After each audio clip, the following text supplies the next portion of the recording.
Hey guys, what's up? Today we're going to be going over how to easily level up your companions and get XP and money in SHINDO life. As you can see, I have my Minakaze companion right here, and we're going to be trying to level him up. If you weren't aware, the only way to level up a companion is by doing green scroll missions. I found the best way to beat green scroll missions in the least amount of time possible to maximize the XP your companion gets, the money you get, and the XP you get as well. Here, I'll just let the video play of me using this moveset to easily kill all of these enemies from the green scroll. And as you can see, in a matter of seconds, all of the enemies died very quick. It's a very good moveset to use to kill any green scroll enemy extremely quickly. For my weapon, I prefer to use Senko Kunai. The reason is that you can teleport now with the new buff. It makes it amazing for farming green scrolls and for farming bosses, because you can just get around so quickly. Here, I'll show you again how easy it is to do green scrolls. I just use some of my travel moves to move around really quickly, and I only really use those 3 moves to dispatch any green scroll enemy I face. Another interesting thing with Senko Kunai is, for whatever reason, it doesn't actually count these walls as a hard blocker, so it just goes right through them, and it allows you to easily teleport through any wall that's not made out of something that you can climb up.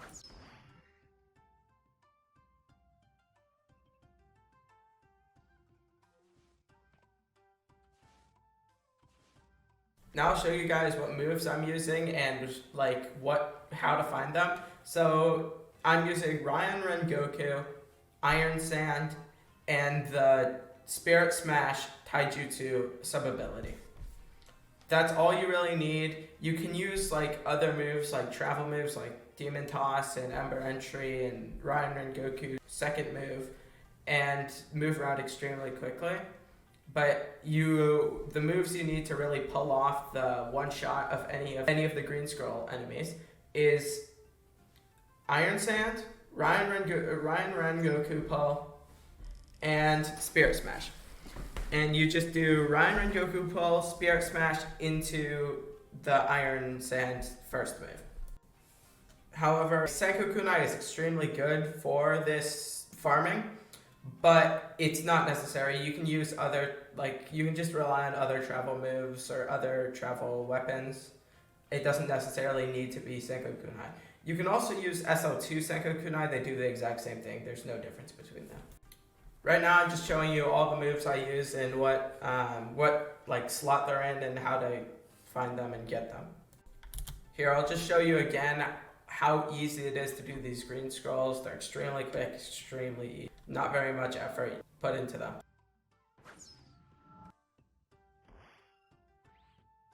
What's interesting about these enemies is the more of them there are, the less strong each individual enemy will be. If there's groups of 4, you're going to only need to do the Ryan Rengoku pull into the Spirit Smash, and you won't even need to use Iron Sand's first move. However, if there's only 2 or 3 enemies, you're going to need to use Iron Sand's first ability. I'll just speed up the process of me doing a couple more green scrolls for you guys. I'll be back when there's something important.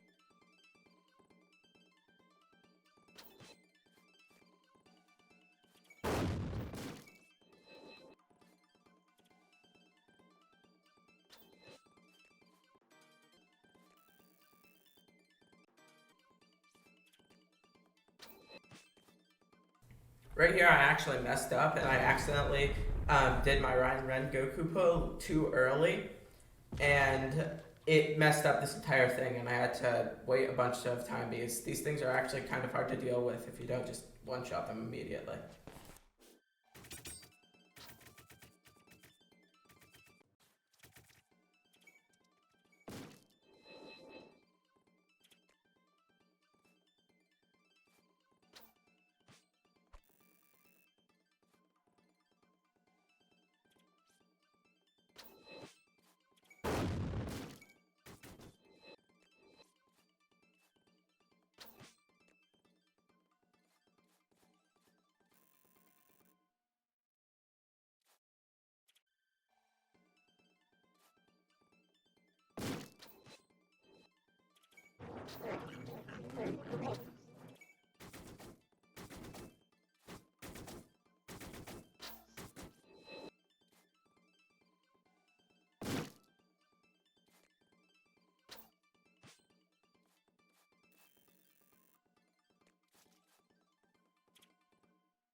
So we're actually going to be switching focuses here and giving you another way to earn levels and Rio. However, you cannot earn companion levels through this method. And it is, of course, boss farming. Boss farming can be done very easily if you use Xenodoki and just clones and Tsunami. You can pretty much one-shot the boss as soon as it sits down. And if you also want to use Iron Sand, you can make it so when the boss runs toward you, you use Iron Sand's third move, and it does a ton of damage to bosses. It like melts their HP because they don't get knocked up into the air or anything like that. It just does a ton of damage. I'll just show you how I usually go about beating bosses. I just use some of my other moves, and then my iframes if he comes towards me and starts using high damage moves. And then you just want to wait till he sits down, and then you want to use Tsunami and then Xenodoki C-Spec.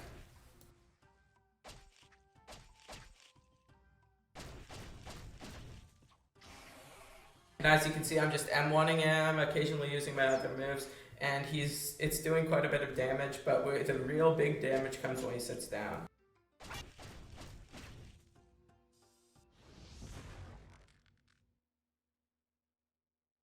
And as you can see, he just sat down, so I'm going to use my Tsunami move and then my Xenodoki C-Spec. You don't want to use some of your moves as soon as he sits down, because sometimes, for whatever reason, bosses just drift randomly, even when they're sitting, and it can make your move not even hit them. So you're going to want to wait until he stops moving, and then you're going to want to C-Spec and Tsunami him. And as you saw, that boss got absolutely melted by Xenodoki. And then I just used the Iron Sand third move, and he walked through it, and it did a ton of damage to him, and got rid of the remaining part of his HP. Right here, I'm going to be showing you my rotation for the bosses, how I go about killing them in the maximum efficiency, and how I can get 4 bosses done in under 5 minutes. Something you're going to want to put on for bosses is, in fact, clones. I use Naramaki Vanishing clones. However, multi-vanishing clones also work. Naramaki ones can have more HP and use moves, so that's the reason why I prefer them to the normal clones. Now, because Bankai just used that Susanoo move, I'm going to go wait for him to sit down, because right after he uses it, he immediately goes to sit. There's no change in that. It always happens. It's a 100% chance that he sits after using that move. And as you saw, he walked through Iron Sand's third move, and it just annihilated his HP. It did so much damage.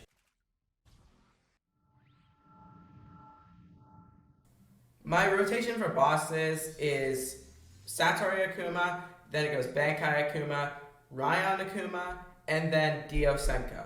And then once I've completed all those, I go back to Satori Akuma and just wait for the cooldown to be done.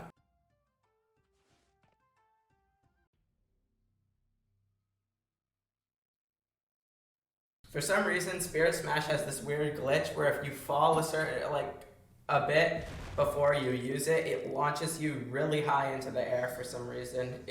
I don't know why, but it's really helpful for traveling long distances.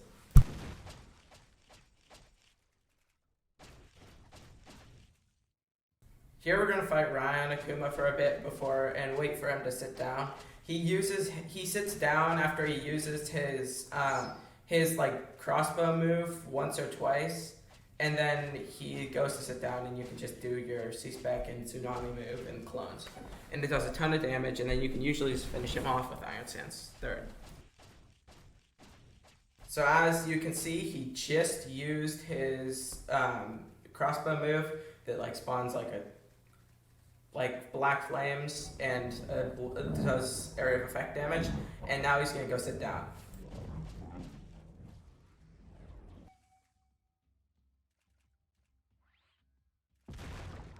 As you just saw, I just used my Iron Sand third move. If he doesn't completely die, I always use my Iron Sand third move. He runs towards me and he just dies from that.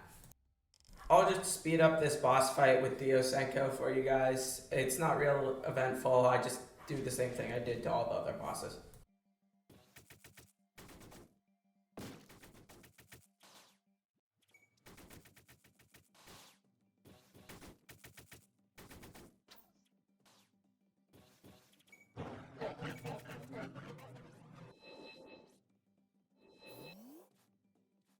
Now you're going to want to go and travel back to Satoru Akuma and start the process all over again.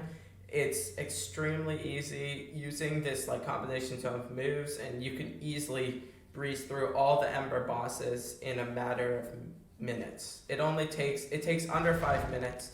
You can tell because Satoru's boss, when you get back to him, is still on the timer. So you can defeat 4 bosses before 5 minutes are up. As always, thank you guys for watching. Hope you enjoyed it. If you don't mind liking and subscribing to my channel, that'd be extremely helpful. It would encourage me to make more of these videos in the future.